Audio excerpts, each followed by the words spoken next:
So, UP at saka NU, yung laro the other day, kasi umaga na ngayon, alas 12 na. So, ano itong UP at saka NU? Well, may game talaga in any level of basketball, kahit sa college, na second quarter pa lang tapos na. Okay? The other team is just so dominant na second quarter pa lang tapos na yung game. Defensively, yun yung sinasabi natin, defensively tapos na yung laraban kasi second quarter pa lang yung NU never get to 20 points. 17, 18, 19 points lang sila. Matatapos na yung second quarter o mag-halftime break na. It's all about defense.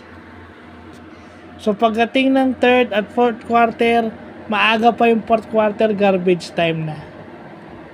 Hindi na bumaba. Ang score is 62-89.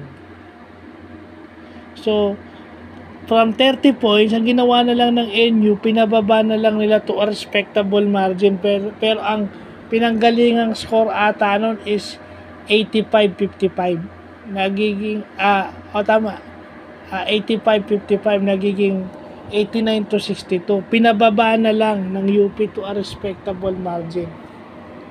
From a 30-point lead down to 82.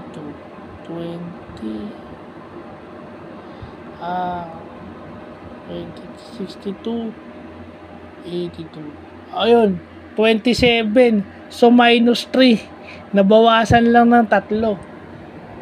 Pinababa lang nila ng 3 points, no?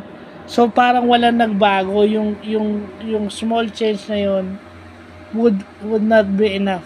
Grabe yung ginawa ng UP from start to finish. First quarter, mainit sila, on fire sila offensively. Second quarter, dinedepensahan nila yung NU, maraming turnovers, and then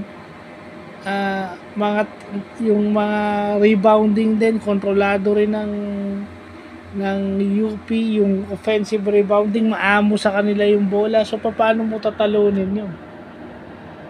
Kumbaga bumababa na lang yung lama. Nakakashoot kayo, pero pagbalik sa kabila, dahil masyado nang dominant yung kalaban, masyadong athletic, yun na yun. Yun lang talaga yun. At supposed to be UP is one of the top contenders.